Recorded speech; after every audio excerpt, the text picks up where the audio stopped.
The woman, in order not to be late for work, had climbed 28 floors on foot. At the same time, her boss had been riding up in his private elevator, but suddenly he had felt his body sweating profusely. By the time the elevator had arrived, he had been so exhausted that he had collapsed right at her feet. However, the woman, who had just finished climbing the stairs, had looked completely calm. He had immediately felt very confused, so he had called her into his office. Then he had lied, saying there was something dirty on her clothes, and asked her to turn around so he could fix it. He had then picked up a document and slammed it hard against her head, but the next second he had collapsed to the floor, and the woman had looked at him in confusion. He could only endure the pain and say he was just exercising. After she had left, he had immediately clutched his head and jumped up in agony. Only then had he realized that he had been feeling everything that she felt. He had recalled how he had constantly pushed her to work non-stop, even waking her up from sleep. Thinking of this, his face had turned pale instantly. Fearing for his own life, he had immediately ordered that she not be given any heavy work. But then he had noticed that she was eating cheap, spoiled food. Seeing this, he had been shocked. He had immediately ordered her not to eat that kind of food and that she must eat the same as him. As soon as he had said that, his stomach had suddenly felt strange, and he could only rush to the bathroom holding his belly. This scene had been seen by a scheming woman who had a crush on him. Jealous, she had gone up and added a huge amount of work for the woman. The woman couldn't finish it, so she had asked the scheming woman for an extension. However, the scheming woman had refused to let it go and had tried to teach her a lesson. That moment, the man had suddenly rushed out, stopped the scheming woman, and kicked her out. Back home, the scheming woman had been furious, and she had taken all her anger out on the woman's mother. But the nanny, even after being kicked, hadn't been angry, because the scheming woman was actually her biological daughter. Years ago, in order to let her daughter live a wealthy life,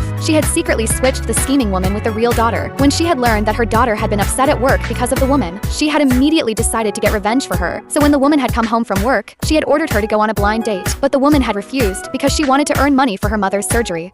The nanny had slapped her across the face, and the woman had felt deeply wrong. At the same time, the man had also felt a sharp pain on his face, and had even shed tears of sadness. Then he had understood, those were the woman's emotions. Meanwhile, the nanny had started using emotional manipulation on the woman, saying that if she married that man, he would pay for the surgery. With no choice, the woman had agreed. The next day, she had gone to the blind date, but as soon as they met, the man had started speaking crudely, and had even asked her to come to his place so they could get to know each other better. The woman had said they weren't a match and had prepared to leave, but he had grabbed her hand and wouldn't let go. She had angrily shaken him off, and just as he had gotten furious and was about to hit her,